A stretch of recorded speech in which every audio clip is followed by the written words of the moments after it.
Đồng khảo lý do chớ cú đi khó trong tu bùm phò kê sau nữ chọn tràn tròn rùa cú lú gì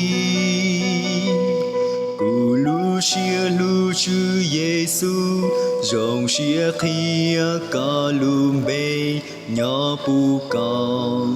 ua có tê đê nụ sao trong xia tê dê cho nên nhỏ trao hậu kê sau ua nên nhỏ gió nhẹ nia nụ cuốn chùa cù lú gió cho nên mùa gì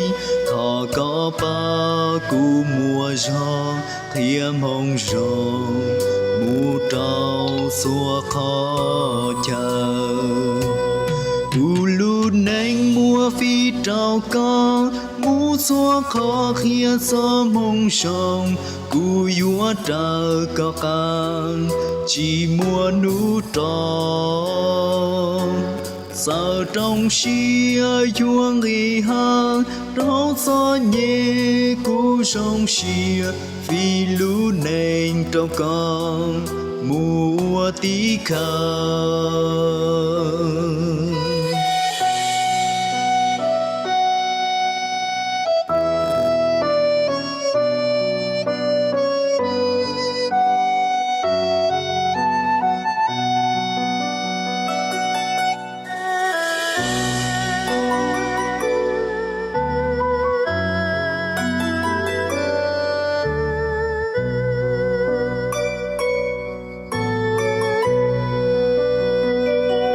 sầu trong xia tê dê cho nên nhỏ trao hậu kê sau qua nên nhỏ gió nhẹ nia nụ cuốn chùa cù lú gió cho nên mùa gì thọ có ba cù mùa gió khía mông rồng mù trao xua khó chờ cù lú nên mùa phi trao con mù xua khó khía gió mông rồng cù yua trao có can chỉ mùa nụ tròn cù lú nên mù phu trao con trao gió nhẹ cù sông xia phi lú nên trao con mùa tí khờ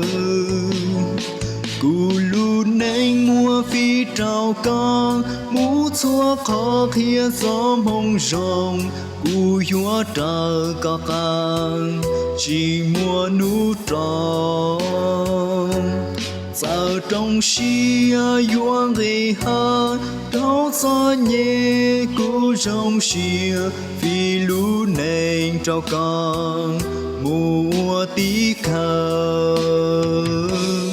đồng khảo lý do chớ cù đi khó trong tu bùm phò kê sau